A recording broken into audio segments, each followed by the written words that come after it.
Hello, good morning all of the students. आज हमारा topic है बेटा 12th क्लास का रिलेशन एंड फंक्शन। जैसा कि आपको पता है रिलेशन क्या होते हैं। रिलेशन कोई भी दो आपके पास नॉन एम्प्टी सेट होते हैं और सेट ए के एलिमेंट सेट बी से रिलेटेड होते हैं, एसोसिएटेड होते हैं। तो इस टाइप से ए क्रॉस बी का जो सबसेट होता है वही आपके पास रिलेशन होता है। आप 11th क्लास में इसके बारे में स्टडी कर चुके हैं। तो 11th क्लास के बाद अब हम 12th क्लास में इसको स्टडी करते हैं। पहले एक बार मैं ओवरव्यू ले लेते हैं। फर्स्ट है हमारे पास ऑर्डर्ड पेयर। ऑर्डर्ड पेयर आपके पास क्या होता है? Let A and B the two set, two non empty sets. A और बी आपके पास कोई भी दो नॉन एम्प्टी सेट है and small a belongs to A and small b belongs to B. और जो एलिमेंट ए है वो बिलोंग करता है सेट ए से और ये एलिमेंट बी बिलोंग करता है सेट बी से। Then the element of the form A B, यानी इस फॉर्म में आपके पास ए बी की फॉर्म में जो भी आपके पास एलिमेंट होगा वो आपके पास ऑर्डर्ड पेयर कहलाएगा। ऑर्डर्ड पेयर में ये A and B are in specific order, इसलिए हम इसको ऑर्डर्ड पेयर बोलते हैं। पेयर का मतलब ये दो एलिमेंट हैं तो इसलिए ये पेयर है। और ordered A and B are in specific order, तो ये आपके पास एक ऑर्डर्ड पेयर होता है। Ordered pair A B not equal to आपके पास ordered pair B A B जो ऑर्डर्ड पेयर है वो बी ए के इक्वल नहीं। अभी ए और बी आपके पास स्पेसिफिक ऑर्डर में है, बी और ए भी आपके पास स्पेसिफिक ऑर्डर में है, तो ये दोनों आपके पास ऑर्डर्ड पेयर है। अगर ये आपके पास सेट होते तो ये दोनों इक्वल होते। यहाँ पे सेट नहीं है बेटा, आपके पास ये ऑर्डर्ड पेयर है।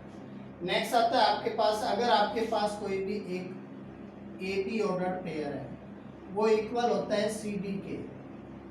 Ordered pair A B equal है सी डी के if and only if A equal to C and B equal to D.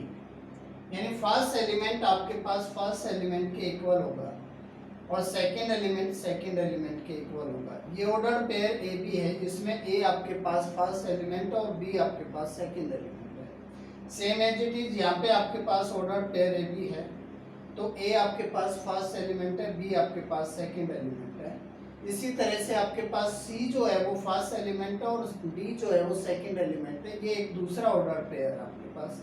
ये दोनों ऑर्डर पेयर इक्वल हैं तो आपके पास फर्स्ट एलिमेंट के इक्वल होगा, ए इक्वल होगा सी के एंड सेकंड एलिमेंट के इक्वल होगा, बी इक्वल होगा डी के। अगर ये पॉसिबल है, ये ए इक्वल टू सी है और बी इक्वल टू डी है, तो ये ऑर्डर पेयर भी आपके पास इक्वल हो जाते हैं। ये इफ एंड ओनली इफ की कंडीशन यही बोलती है। आपके पास ये पेयर इक्वल है तो ये इक्वल हो जाएंगे और ये इक्वल है तो ये पेयर आपस में इक्वल हो जाएंगे। इसके बाद आपके पास आता है नेक्स्ट टॉपिक बेटा, Cartesian product of two sets. Let A and B are two non empty set, A and B are two non-empty sets. The Cartesian product A and B is defined as A cross B. यानी A और B की जो Cartesian product है वो आपके पास A cross B होती है। वो कैसे होती है आपके पास? A cross B equal to, ये आपके पास ऑर्डर्ड पेयर है, जो एलिमेंट आते हैं बेटा X Y होगा, ये कोई भी ऑर्डर्ड पेयर होगा such that X belongs to A होगा and Y belongs to B। तो इस तरह की जो प्रोडक्ट आती है आपके पास वो Cartesian product of two sets होती है।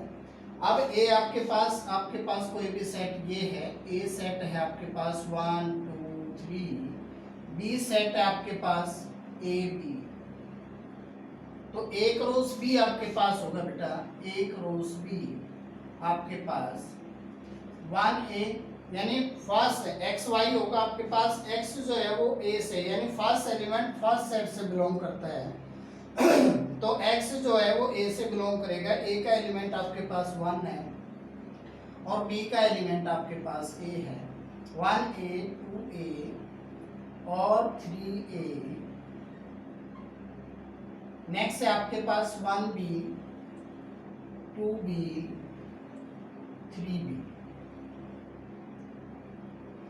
तो ये आपके पास A क्रॉस B है बेटा। तो first element from set A cross B निकालोगे तो फर्स्ट एलिमेंट सभी ऑर्डर पेयर के सेट A से होंगे and second element from set B। तो इस तरह से आपके पास A क्रॉस B ये कार्टेशियन प्रोडक्ट एग्जिस्ट होती है। जब तक A इक्वल टू है B के, A इक्वल टू B है तो A क्रॉस B इक्वल हो जाएगा B क्रॉस A के। If A equal to B, if A equal to B, A cross B equal होगा B cross A के। If A not equal to B, not equal to B, तो A cross B जो है वो not equal to होगा B cross A के। ये आपके पास कार्टेशियन प्रोडक्ट थी बेटा इस टाइप से, A cross B और B cross A। तो नेक्स्ट टॉपिक हमारे पास आता है n A cross B equal to होता है n A into n B, यानी number of element in A cross B equal to number of element A into number of element in B. इस तरह से आपके पास ये equal. If A is equal to आपके पास एम्प्टी सेट है denoted by 5, then A cross B आपके पास एम्प्टी सेट होगा बेटा, यानी A क्रॉस B में आपके पास नंबर ऑफ एलिमेंट कोई भी नहीं होगा, जबकि A में आपके पास कोई एलिमेंट नहीं है तो A क्रॉस B में भी आपके पास कोई एलिमेंट नहीं होगा। तो इस तरह से आपके पास A क्रॉस B 5 के इक्वल होगा। तो n A क्रॉस B आपके पास A cross B equal to n A into n B होता है आपके पास। तो n A की वैल्यू आपके पास 0 है क्योंकि A जो है आपके पास एम्प्टी सेट है, तो n A equal to 0 into n B equal to 0 आ जाता है। जब तक कोई भी एक एलिमेंट या दोनों, जब तक कोई भी एक सेट या दोनों सेट आपके पास एम्प्टी होंगे तो n A क्रॉस B भी आपके पास एम्प्टी होगा। अगर आपके पास A और B आपके पास नॉन एम्प्टी हैं तो A क्रॉस B आपके पास नॉन एम्प्टी। नेक्स्ट है बेटा आपके पास रिलेशन क्या होता है। Let 2A and B are two non empty set, let A and B be two non-empty set, then any subset of A cross B is called a relation from A to B। यानी R जो है वो आपके पास subset होगा या equal होगा A cross B के। तो R जो रिलेशन है वो आपके पास A to B है, R आपके पास रिलेशन A to B है, तो R जो है वो आपके पास सबसेट होगा या इक्वल होगा A क्रॉस B के। A and B are two non-empty set, R is the relation A to B, then R is the subset of A cross B, R is the subset of A cross B। अब यहाँ पे R आपके पास कोई भी ये relation है वो आपके पास इस तरह से होगा, x y होगा, x बिलोंग करेगा A से एंड y बिलोंग करेगा B से। x से रिलेटेड टू y, x से रिलेटेड टू y, यानी r जो है वो आपके पास इस टाइप से एक रिलेशन होगा x y, x belongs to a, relation a to b है बेटा। तो फर्स्ट आपके पास x belongs to a and y belongs to b, और x and y are related to each other, x and y are related to each other. Next इससे related हम एक example लेते हैं बेटा। a सेट आपके पास 1 5 9 है और B सेट आपके पास 0 2 10 है। ये दो नॉन एम्प्टी सेट हैं। R एक रिलेशन है A to B, R relation है A टू B, और R जो रिलेशन है वो आपके पास है x y, x belongs to A, y belongs to B, x related to y और x लेस देन y। अब ये आपके पास एक रिलेशन है वो आपके पास A टू B है बेटा। ये आपका सेट A है, ये आपका सेट B है, और R एक रिलेशन है A टू B। आपके पास एलिमेंट है 1 5 9 और यहाँ पे 0 2 10। इस टाइप से आपके पास ए के जो एलिमेंट है वो ये और बी के जो एलिमेंट है ये। आर एक रिलेशन है ए टू बी। अब आर जो है वो क्या है आपके पास रिलेशन, एक्स जो है x y, x less than y, यानी फर्स्ट एलिमेंट सेट ए से होगा, ये लेस देन होगा सेकंड एलिमेंट से, यानी सेट बी का जो एलिमेंट है उससे लेस देन होगा। अगर लेस देन है तो आपका रिलेशन का मेंबर होगा, अगर लेस देन नहीं है तो आपके रिलेशन का मेंबर नहीं होगा। अभी यहाँ पर देखते हैं आर इक्वल टू, आर आपके पास आएगा बेटा 1 is less than 0, no 1 is less than 2, यानी 1 आपके पास यहाँ पर 2 से एसोसिएट है, 1 is 2, 1 is 10, 1 is less than 10, 5 is not less than 0, 5 is not less than 2, 5 is less than 10, तो 5 10 आपके पास आ जाएगा बेटा। यहाँ पर नेक्स्ट एलिमेंट आपके पास 9 is not less than 0, 9 is not less than 2, 9 less than 10, तो ये आपके पास 9 10 आ जाएगा बेटा। इस तरह से आपका ये रिलेशन होगा। तो every element of R is the element of A cross B, every element of R is the element of A cross B, then R is the subset of A cross B, then R is the subset of A cross B. R जो है वो subset है आपके पास A cross B, A cross B, then R is the relation A to B, then R is the relation A to B. अभी यहाँ पर हम देखते हैं बेटा आपके पास ये तो आपके पास रिलेशन है ए क्रॉस बी का सबसेट है। तो अब इसके बाद हम डिस्कस करते हैं बेटा डोमेन ऑफ आर, यानी जो आपके पास रिलेशन है उसमें डोमेन क्या होगा। सभी ऑर्डर पेयर का जो फर्स्ट एलिमेंट है बेटा वो आपके पास डोमेन होता है। यहाँ पर अगर हम डोमेन फाइंड आउट करना चाहते हैं तो ऑर्डर पेयर के फर्स्ट एलिमेंट आपके पास डोमेन में होंगे, तो आपकी डोमेन होगी यहाँ पर 159, 159 and range of R, range of R, यानी रिलेशन में जो आपके पास ऑर्डर पेयर है उनके जो सेकंड एलिमेंट हैं वो आपके पास रेंज में होंगे। तो रेंज आपके पास 2 10, यहाँ पर 2 और 10। तो नेक्स्ट आता है आपके पास codomain, codomain of R, codomain of R, जहां रेंज जिस भी सेट का, अगर आपके पास रिलेशन ए टू बी है, अगर आपके पास रिलेशन ए टू बी है तो set B is called codomain. Relation if R is the relation A to B then the set B is called codomain. तो सेट बी आपके पास codomain होगा बेटा। यहाँ पे इस तरह से आप रिलेशन की रेंज, डोमेन और कोडोमेन को डिफाइन करते हैं। क्या आपके पास रेंज होती है, क्या आपके पास कोडोमेन होती है और क्या आपके पास डोमेन होती है। नेक्स्ट आता है बेटा आपके पास नंबर ऑफ रिलेशन, यानी किसी भी आपके पास कोई भी टू सेट है, नॉन एम्प्टी सेट है, नॉन एम्प्टी सेट आपके पास ए है, नॉन एम्प्टी सेट आपके पास बी है, तो A to B number of relation maximum क्या हो सकते हैं आपने वो बताना। आपके पास यहाँ पे आपको पता है कि जो रिलेशन है वो आपके पास सबसेट होता है ए क्रॉस बी का, तो R is the subset of A cross B. अब ए क्रॉस बी में जो नंबर ऑफ एलिमेंट हैं, अब उनके सबसेट ए क्रॉस बी के जितने भी आपके पास सबसेट होंगे वो सभी आपके पास रिलेशन होते हैं। ए क्रॉस बी में आपके पास number of element in A cross B n A cross B, A cross B आपके पास इक्वल होता है n A into n B. Number of element in A cross B आपके पास होता है n A into n B. तो number of subset of A cross B, number of subset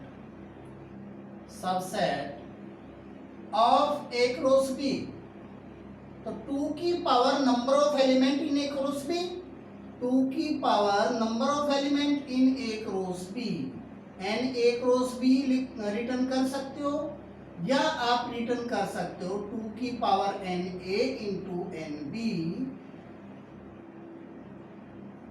इस टाइप से आप number of subset of A cross B, और जितने आपके पास ए क्रॉस बी के सबसेट होंगे उतने ही आपके पास रिलेशन होते हैं। तो इस करके नंबर ऑफ रिलेशन आपके पास, number of relation A to B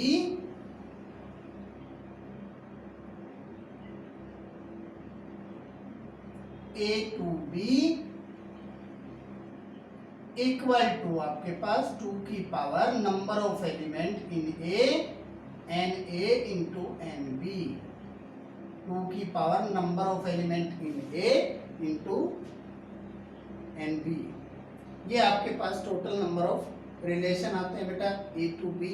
आपके पास ए कोई भी सेट हो सकता है, बी कोई भी नॉन एम्प्टी सेट हो सकता है।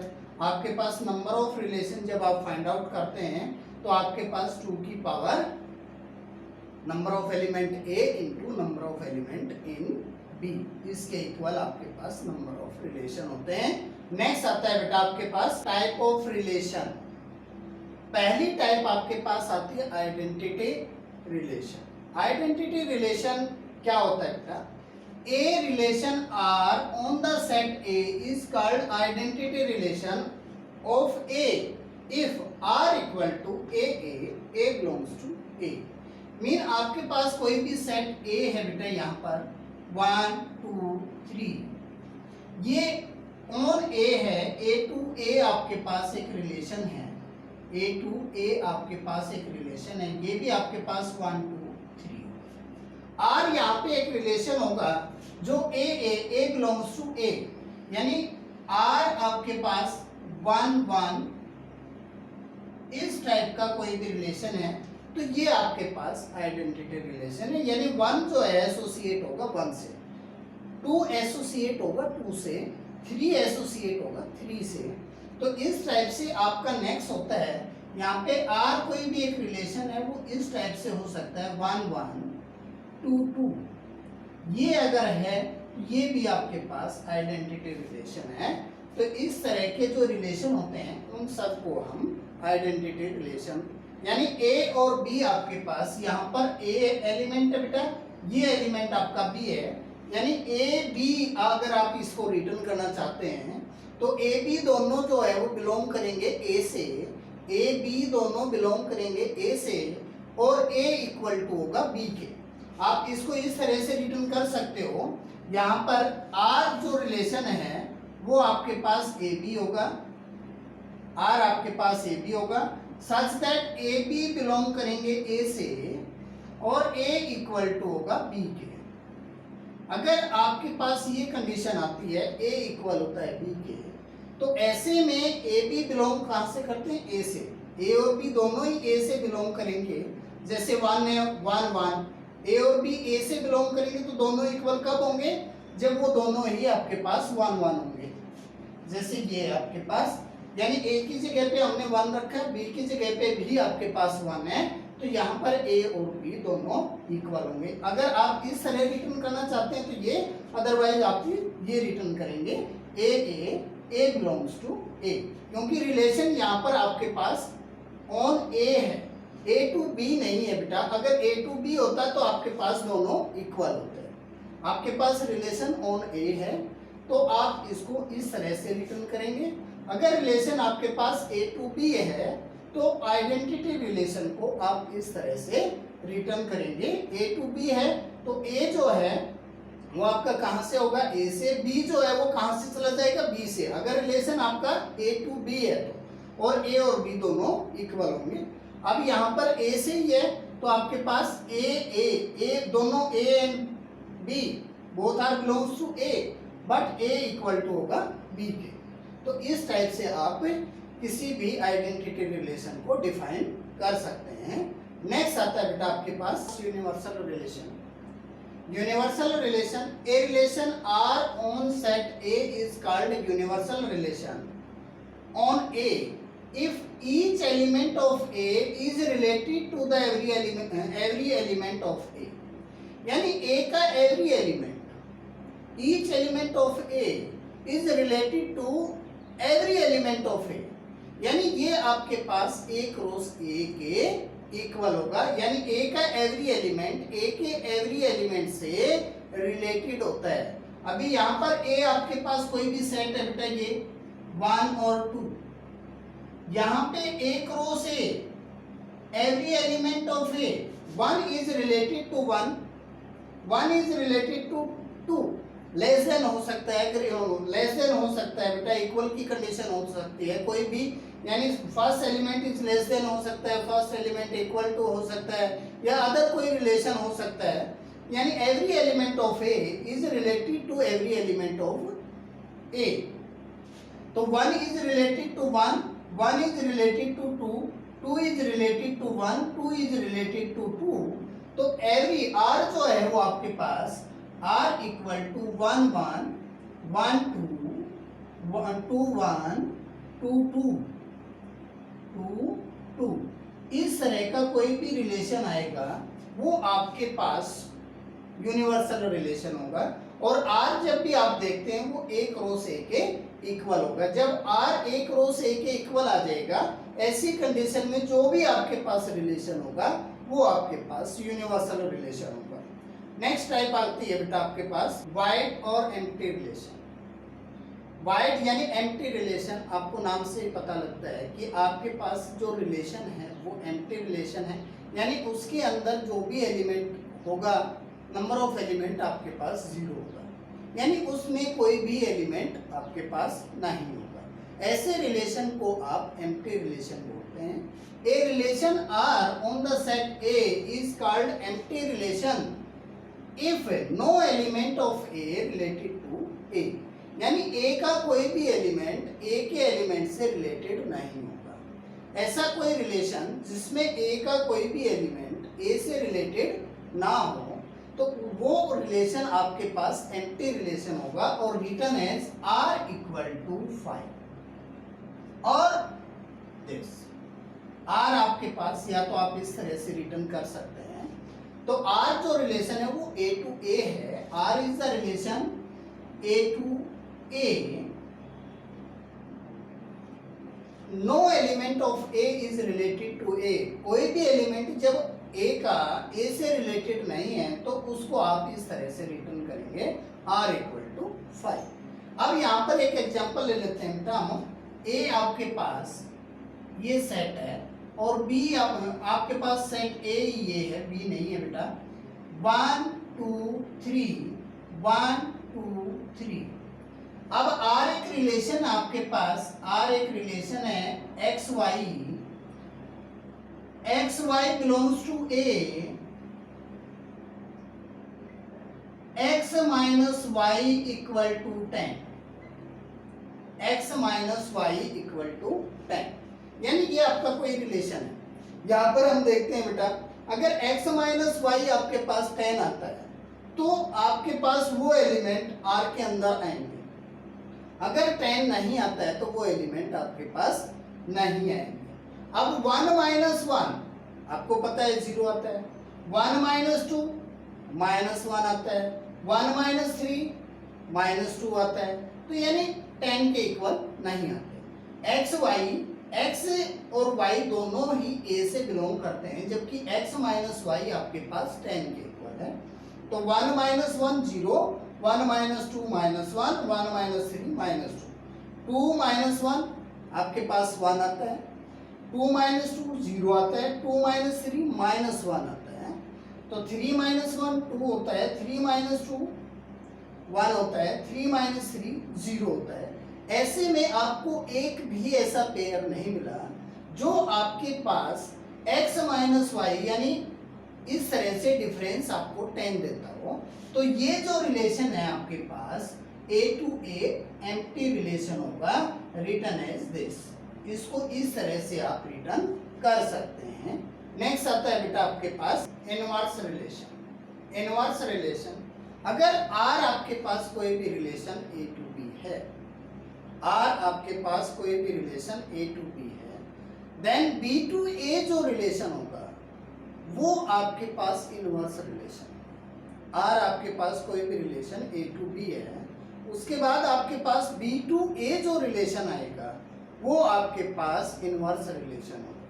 यानी डोमेन ऑफ आर जो है वो रेंज ऑफ आर इनवर्स हो जाएगी, range of R inverse. Domain of R is the range of R inverse और range of R is the domain of R inverse. Range of R जो है वो domain हो जाएगी आर इनवर्स की, और जो डोमेन ऑफ आर है वो range of R is the domain of R inverse and domain of R is the range of R inverse. Next है आपके पास, यहां पर आपके पास if R is the relation from A to B then the relation B to A is defined as inverse relation। अगर R आपके पास कोई A to B रिलेशन है तो आपके पास B to A जो रिलेशन आएगा वो R इनवर्स होगा, denoted by R inverse, R के ऊपर -1 बेटा। तो इस तरह से आप अब यहाँ पे A और B आपके पास कोई भी दो नॉन एम्प्टी सेट है बेटा, ये A है ये B है, 1 5 3 ये एलिमेंट है, यहाँ पे 0 -1 और 2 है, 0 -1 और 2। R एक रिलेशन है A to B, R एक रिलेशन है A to B, और वो R जो रिलेशन है वो आपके पास बेटा x belongs to A, y belongs to B, x related to y, x less than y, x less than y। यहां पर आपके पास जो R रिलेशन है वो ये है, तो इस रिलेशन को यानी first element is less then second element, x is less than y। तो यहाँ पे R के जो पेयर आएंगे बेटा आपके पास वो इस टाइप से आएंगे, 1 is not less than 0, 1 is not less than -1, 1 is less than 2। तो यहां पर आपके पास 1 2, ये जो पेयर आएगा ये आपके पास ऑर्डर पेयर, ये R एक रिलेशन के होंगे। 5 is not less than 0, 5 is not less than -1, 3 is not less 5 is not less than 2, 3 is not less than 0, 3 is not less than -1 और 3 इज नॉट लेस देन 2। तो R आपके पास ये relation आएगा बेटा। R इनवर्स आप इस तरह से डिफाइन कर सकते हैं, R इनवर्स इक्वल टू, ये जो ऑर्डर्ड पेयर है बेटा ये इंटरचेंज हो जाता है आपके पास, यानी B to A रिलेशन होगा, B to A। जब लेस देन की बात थी तो first element is greater than second element, first element is greater than second element, inverse उससे उल्टा हो जाता है बेटा। यहाँ पे R इनवर्स जो होगा, R इनवर्स आपके पास इस तरह से होगा, x y होगा। R इनवर्स जो है वो आपके पास B to A होगा, B to A such that x belongs to B and y belongs to A, x greater than y, x greater than y। अब 0 is greater than 1, no, -1 is greater than 1, no, 2 is greater than 1, तो 2 1 आपके पास आएगा। बाकी आप किसी से भी compare करके देखेंगे आपके पास ऐसी कंडीशन नहीं आएगी। तो इस टाइप के रिलेशन को, इस रिलेशन को आप R इनवर्स बोलेंगे बेटा। तो ये था आपके पास इनवर्स रिलेशन का टॉपिक। नेक्स्ट आता है आपके पास रिफ्लेक्सिव रिलेशन। रिफ्लेक्सिव रिलेशन क्या होता है बेटा, जब आपके पास कोई भी एक सेट होता है A टू A के ऊपर कोई R एक रिलेशन है वो रिफ्लेक्सिव होगा। वो कब होगा, जब एवरी R जो है वो आपके पास x such that for all x belongs to A, इस टाइप का जो रिलेशन है वो आपके पास रिफ्लेक्सिव रिलेशन होगा। अभी आप इसको एक बार देखें, A relation R on non-empty set A is reflexive if every A related to A होगा, फॉर एवरी ए जो है वो बिलोंग्स करता होगा ए से। ए यहाँ पे मैंने एक्स एक्स लिया है बेटा, आर एक रिलेशन होगा x x, for all x belongs to A, सभी जो एक्स है वो ए से बिलोंग करते हैं। इसके लिए एक एग्जांपल ले लेते हैं बेटा, ए आपके पास कोई भी सेट है इस टाइप से 1 2 3, ये आपके पास सेट है, और आर एक आपके पास रिलेशन है x y, x y belongs to A और x less than equal to y, ये आपका कोई भी एक रिलेशन, यानी आर एक रिलेशन आपके पास x y belongs to A और x less than equal to y, x y दोनों ही ए से बिलोंग करेंगे। यहाँ पे कंडीशन क्या है बेटा, या तो एक्स लेस देन है या इक्वल टू है वाई। तो यहाँ पर आप देखेंगे आर एक रिलेशन जो है वो आपके पास 1 इज इक्वल टू 1, तो 1 1 आपके पास आ जाएगा बेटा, 1 इज लेस देन 2, 1 2 भी होगा, 1 इज लेस देन 3, ये भी होगा, 2 is less then 1, 2 is less then 1 नहीं है बेटा, 2 इक्वल टू 2, ये आपके पास आ जाएगा, 2 इज लेस देन 3, ये भी आपके पास होगा, 3 इज लेस देन 1 नहीं होता बेटा, 3 इज लेस देन 2 नहीं होता, 3 इज इक्वल टू 3, यस, ये आपके पास इसमें आ जाएगा। अब आप यहाँ पर देखते हैं कि जो एलिमेंट ए के अंदर हैं वो सभी इस टाइप से पेयर के साथ, यानी 1 बिलोंग करता है ए से, 1 बिलोंग करता है ए से, तो 1 1 जो है वो बिलोंग करना चाहिए आर से। For every element A, for all x belongs to A, for all x belongs to A, x belongs to R, यानी 1 belongs to A, 1 belongs to A, 1 1 belongs to R, right? 2 belongs to A, 2 belongs to A, तो 2 2 belongs to R। क्या आपके पास 2 2 R में है? बिल्कुल है। अब next 3 belongs to A, 3 belongs to A, 3 3 belongs to R, 3 3 belongs to R। अब 3 3 भी R में है। सपोज करो ये अगर कोई भी एक एलिमेंट A से बिलोंग करता है और वो पेयर के साथ इस टाइप से अगर R में नहीं आता है, R में नहीं आता है, तो वो आपके पास रिफ्लेक्सिव रिलेशन नहीं होगा। अब सभी एलिमेंट इस तरह से, जितने भी एलिमेंट ए में हैं वो सभी इस टाइप से पेयर के साथ आर के अंदर आ जाते हैं। Every element of A R के अंदर इस तरह से पेयर के साथ आता है, तो आर आपके पास रिफ्लेक्सिव रिलेशन है। सपोज करो इसमें हम ये 3 3 को हटा देते हैं बेटा, यहाँ पर आपके पास आप देखते हैं कि 3 जो है वो बिलोंग करता है ए से, 3 जो है वो बिलोंग करता है ए से, बट 3 3 जो है वो does not belongs to R, क्योंकि यहाँ से हमने 3 3 को रिमूव कर दिया बेटा। अब 3 3 को यहाँ से रिमूव कर दिया तो कंडीशन क्या थी कि जो ए के अंदर जो एलिमेंट हैं वो सभी पेयर के साथ इस टाइप से आर के अंदर आने चाहिए। अब 3 जो है वो बिलोंग करता है ए से, अब 3 3 does not belongs to R, तो R is not reflexive, R is not reflexive, क्योंकि अगर ये बिलोंग नहीं करता ए में, 3 ए में बिलोंग करता है और 3 3 आर में बिलोंग नहीं करता है, तो आपके पास आर जो रिलेशन है वो रिफ्लेक्सिव नहीं होगा। यानी जितने भी एलिमेंट आपके पास ए में हैं वो सभी इस तरह से पेयर के साथ आर के अंदर आने चाहिए। अगर सभी आर के साथ आते हैं तो वो आपके पास रिफ्लेक्सिव होगा।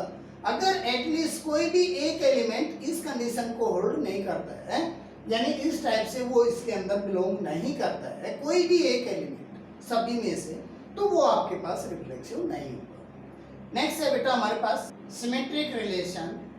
सिमेट्रिक रिलेशन क्या होता है? ये एक सेट ए के ऊपर कोई भी रिलेशन सिमेट्रिक तब हो पाता है जब ए का कोई एलिमेंट बी से रिलेशन रखता है और वही बी ए से रिलेशन रखता हो। जैसे ए इक्वल टू बी है तो बी इक्वल टू ए है, तो ए बी अगर आर में है तो बी ए बी आर में आ जाएगा। यानी A is related to B then B also related to A. इस टाइप का जो रिलेशन होगा आपके पास, उस रिलेशन को हम सिमेट्रिक रिलेशन बोलते हैं। यहाँ पर A relation R on the set non empty set A is symmetric. A B अगर बिलोंग करता है आर से, A B belongs to R then B A also belongs to R. A B अगर R में है तो आपके पास B ए भी आर में होना चाहिए। इस तरह की condition A and B, A B belong करते हैं कहां से, ए से, तो ए बी बिलोंग करता है आर से, then B A also belongs to R. अगर ए बी दोनों ए से बिलोंग करते हैं तो ए बी ऑर्डर्ड पेयर यानी ए रिलेटेड टू बी है, देन बी रिलेटेड टू ए होना चाहिए। ए रिलेटेड टू बी है तो बी रिलेटेड टू ए होना चाहिए। यानी ए बी बिलोंग करता है आर से तो B A also belongs to R. जो रिलेशन इस टाइप की कंडीशन को कंप्लीट करते हैं वो आपके पास सिमेट्रिक रिलेशन कहे जाते हैं। आर आपके पास कोई भी एक रिलेशन है, कोई भी सेट के ऊपर 1 2 है, 1 3 है, 1 1 है, 2 2 है, 3 3 है और 2 1 है। ये आपके पास कोई भी रिलेशन है। ए बी बिलोंग करता है आर में, यानी 1 2 बिलोंग करता है आर में, तो आप देखेंगे 2 1 भी आपके पास आर के अंदर है। अगर A B belong 1 is related to 2 and 2 is also related to 1, तो 1 इज रिलेटेड टू 3, 1 आपके पास 3 से रिलेटेड है। क्या आपके पास 3 1 से रिलेटेड है? इसमें कोई ऐसा पेयर है कि 1 3 जो है वो बिलोंग करता है आर से? क्या 3 1 इसमें है? आपके पास 3 1 आर के अंदर नहीं है। ऐसे टाइम पे ये जो रिलेशन आर है ये आपके पास सिमेट्रिक रिलेशन नहीं होगा। ये R relation is not symmetric. कोई भी एक पेयर, एटलीस्ट एक पेयर आपके पास ऐसा मिल जाता है जो ए बी तो बिलोंग करता हो आर में बट बी ए बिलोंग नहीं करता हो आर में, उस टाइम पे आप आर को सिमेट्रिक नहीं कह सकते। आर सिमेट्रिक तभी होता है जब एवरी पेयर उसके उल्टे रिलेशन के साथ इसी के अंदर अवेलेबल होता है, तो आपके पास वो सिमेट्रिक होता है। यानी ये आपके पास एक रिलेशन है, 1 2 है, 2 1 है, 1 3 है, 3 1 है और 1 1। ये रिलेशन आपके पास एक सिमेट्रिक रिलेशन है। आप देखते हैं 1 2 जो है वो बिलोंग करता है आर में, तो 2 1 भी आर के अंदर है। आपने 1 2 को देखा तो इसका उल्टा यानी 2 1 इसी में बिलोंग करता है। आपने 2 1 को देखा, इसका 1 2 इसी में बिलोंग करता है। 1 3 तो 3 1 भी इसी में बिलोंग करता है। 3 1 तो 1 3 भी इसी में बिलोंग करता है। 1 1 का आप उल्टा करेंगे तो भी आपके पास 1 1 ही आता है, वो इसी में बिलोंग करता है। तो ऐसा जो रिलेशन है वो आपके पास सिमेट्रिक रिलेशन होगा। और ये जो ऊपर जो हमने टाइप ली थी इसमें 1 3 बिलोंग करता था बट 3 1 इसके अंदर हमें नहीं मिला, तो ये आपके पास सिमेट्रिक रिलेशन नहीं होगा, ये आपके पास सिमेट्रिक रिलेशन होगा। तो इस टाइप के रिलेशन को हम सिमेट्रिक रिलेशन बोलेंगे। तो ये आपके पास सिमेट्रिक रिलेशन था। नेक्स्ट टाइप आती है हमारे पास transitive relation. A relation on set A is called transitive if every element, यहाँ पर हम देखते हैं बेटा आपके पास ए बी अगर बिलोंग करता है यानी A is related to B and B is related to C, जबकि ए बी सी तीनों आपके पास ए सेट से बिलोंग करते हैं, तीनों ए के मेंबर हैं, तीनों एलिमेंट हैं। ए बी सी तीनों आपके पास सेट ए के एलिमेंट हैं।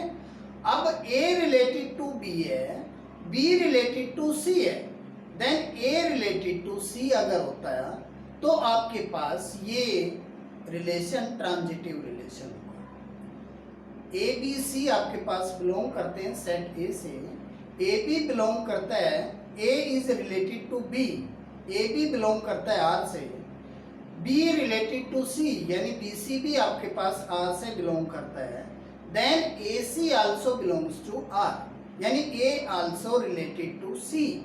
ऐसी अगर आपके पास कोई कंडीशन आती है तो ऐसे रिलेशन को आप ट्रांजिटिव रिलेशन बोलेंगे। A relation R on set A is a transitive relation if A B belongs to R, B C belongs to R यानी A is related to B, B is related to C, then A also related to C, then A also related to C। अगर आपके पास ये condition hold होती है जबकि A B C belong करते हैं किससे, सेट A से, A B C किससे बिलोंग करते हैं, सेट A से, तो A related to B, B related to C, then A also related to C। ऐसे रिलेशन को आप ट्रांजिटिव रिलेशन कहेंगे। एग्जाम्पल के लिए आपके पास ए कोई भी सेट है बेटा आपके पास, या आर आपके पास कोई भी एक रिलेशन है ऑन ए, 1 2 है, 2 3 है, 1 3। आप यहां पर देखते हैं बेटा आपके पास A is related to B, B is related to C, then A is also related to C. तो ऐसी कंडीशन में आपके पास इस रिलेशन को आप क्या कहेंगे, ट्रांजिटिव। अब बी से पेयर अब 1 2 है, 2 से स्टार्ट होने वाला पेयर आपके पास एक ही है, तो ऐसे में आप 1 और 3 को देखेंगे। अब 2 3 है, 3 से स्टार्ट होने वाला पेयर आपके पास नहीं है, तो ऐसे में आप उस कंडीशन को नहीं देख पाएंगे। सपोज करो आपके पास आर एक रिलेशन ये है 1 1 2 2, क्या आपके पास ये ट्रांजिटिव है? आप यहाँ पे देखेंगे क्या ये रिलेशन आपके पास ट्रांजिटिव रिलेशन है? अब यहाँ पे आपके पास कोई भी पेयर ऐसा नहीं है जो, जैसे यहाँ पे मैंने कहा A is related to B, B also related to C, B से तो कोई पेयर स्टार्ट होता ही नहीं, यानी 1 1 है और 1 के बाद दूसरा कोई पेयर आता ही नहीं, तो कंपेयर आप किसके साथ करेंगे? ऐसे टाइम पे आप जितने भी आपके पास ये रिलेशन है उन सबको आप ट्रांजिटिव रिलेशन बोल सकते हैं, क्योंकि कंपेयर करने के लिए आपके पास अलग से एलिमेंट अवेलेबल नहीं है। यहां पर आप देखते हैं 1 2, 1 और 2, यानी यहाँ पे 2 है तो फिर 2 से नेक्स्ट पेयर जो है वो 2 3 के साथ रिलेटेड है, तो आप 1 और 3 का रिलेशन देखना है, 1 3 इसमें है तो ये आपके पास ट्रांजिटिव है। ऐसे टाइम पे आप पेयर आपके पास अगर 1 से स्टार्ट होने वाला पेयर आपके पास कोई यहाँ पे होता, यानी जिसका फर्स्ट है, इसका तो सेकंड एलिमेंट 1 है, इस ऑर्डर पेयर का सेकंड एलिमेंट 1 है, तो दूसरा कोई ऑर्डर्ड पेयर होता जिसका फर्स्ट एलिमेंट 1 होता, तो उसके पेयर के साथ हम कंपेयर करते। यहाँ पे ऐसा कोई एलिमेंट नहीं है, तो ऐसे टाइम पे इस रिलेशन को भी आप ट्रांजिटिव रिलेशन कहेंगे। नेक्स्ट आता है आपके पास आर कोई रिलेशन है आपके पास 1 1 है, 1 3 है और यहाँ पे 2 2 है। अब इस रिलेशन की बात करते हैं, क्या ये आपके पास ट्रांजिटिव रिलेशन है? यहाँ पर हम देखते हैं 1 1 है, यानी आपके पास ये पेयर है, 1 इसका सेकंड एलिमेंट है, तो नया कोई पेयर जिसका फर्स्ट एलिमेंट 1 है वो हमारे पास अवेलेबल है। 1 1 है, 1 3 है, क्या 1 3 इसमें बिलोंग करेगा? भाई ए बी है, बी सी है, तो ए सी यानी 1 3 इसमें बिलोंग करता है, तो ये भी आपके पास ट्रांजिटिव रिलेशन है। अब ऐसा कोई रिलेशन अब आपके पास 1 2 है, 2 3 है और 2 5 है। अब 1 2 है, 1 2 है, 2 3 है, तो 1 3 इसके अंदर अवेलेबल होना चाहिए, 1 3 इसके अंदर अवेलेबल नहीं है, तो ये आपके पास ट्रांजिटिव रिलेशन नहीं है। सपोज करो 1 3 भी आपके पास इसमें आ जाता है, 1 3 आपके पास इसमें आ जाता है, तो अब यहाँ पर आप देखेंगे 1 2 है, 2 5 है, 2 5 है, तो 1 5 भी इसके अंदर होना चाहिए था। अब भी ये आपके पास ट्रांजिटिव रिलेशन नहीं है। जो इस टाइप के रिलेशन होंगे वो आपके पास ट्रांजिटिव रिलेशन नहीं होंगे, और जो इस टाइप से ये कंडीशन होल्ड करते होंगे तो वो आपके पास सभी ट्रांजिटिव रिलेशन होंगे।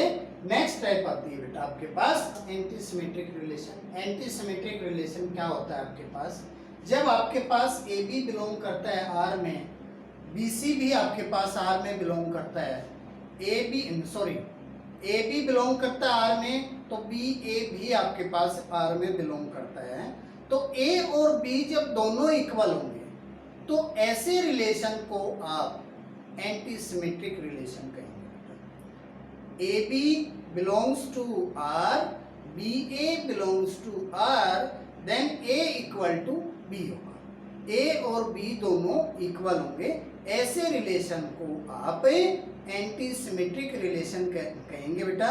इसके लिए आपके पास ए आर आपके पास कोई भी एक रिलेशन है 1 1 3 3, ऐसे रिलेशन को अब 1 1 का जो पेयर है, उल्टा पेयर 1 1 इसके अंदर अवेलेबल है, 3 3 को देखते हैं तो इसका उल्टा 3 3 ही बनता है, वो भी इसी के अंदर अवेलेबल है, जबकि ए और बी के प्लेस पे जो भी नंबर हैं वो आपके पास इक्वल हैं। ऐसे रिलेशन को आप एंटीसिमेट्रिक रिलेशन कहेंगे। यानी A relation R on set A is antisymmetric if A B belong करता है आर से, बी ए भी बिलोंग करता है आर से, ए इक्वल टू किसके होना चाहिए, बी के। ए और बी अगर दोनों इक्वल हैं तो ऐसे रिलेशन को आप एंटीसिमेट्रिक रिलेशन कहेंगे। नेक्स्ट आता है आपके पास इक्विवेलेंस रिलेशन। इक्विवेलेंस रिलेशन कौन से रिलेशन होते हैं, आर आपके पास कोई भी एक ऐसा रिलेशन है किसी भी सेट ए के ऊपर जो आपके पास रिफ्लेक्सिव भी है, सिमेट्रिक भी है और ट्रांजिटिव भी है। अगर तीनों कंडीशन पूरी करता है, तीनों टाइप का रिलेशन वो है, तो ऐसे रिलेशन को हम इक्विवेलेंस रिलेशन कहेंगे। यानी A relation R on set on non empty set A is equivalence relation if R is reflexive, symmetric और ट्रांजिटिव। आर आपके पास रिफ्लेक्सिव भी होना चाहिए और ट्रांजिटिव भी होना चाहिए। अगर वो तीनों कंडीशन कंप्लीट करता है तो ऐसे रिलेशन को हम इक्विवेलेंस रिलेशन कहेंगे।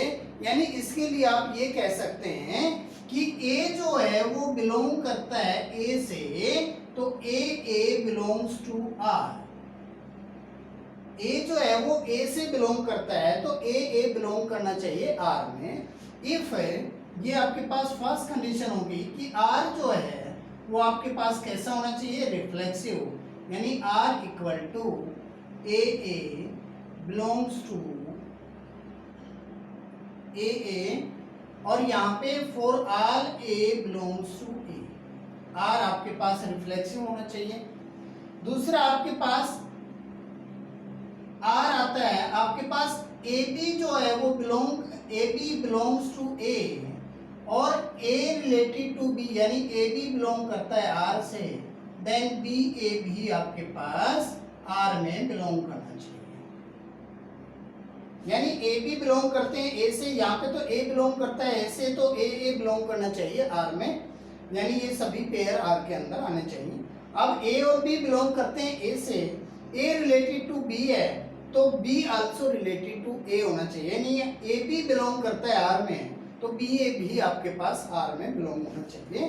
थर्ड कंडीशन आपके पास आती है A B C belongs to A B belongs to R, B C belongs to R, then AC also belongs to R, then AC also belongs to R। अगर ये condition आपके पास complete होती है तो आपके पास जैसे ये तीनों कंडीशन कंप्लीट होती हैं तो ऐसे रिलेशन को आप इक्विवेलेंस रिलेशन कहेंगे। तो इक्विवेलेंस रिलेशन भी आपको समझ में आ चुका होगा बेटा। ये इस टाइप से आपके पास सभी टाइप ऑफ रिलेशन थी। अभी इस वीडियो में हम सिर्फ इतना ही डिस्कस करेंगे। नेक्स्ट जो है एक्सरसाइज है या जो भी होगा आपके पास वो नेक्स्ट वीडियो में डिस्कस करेंगे। थैंक यू बेटा।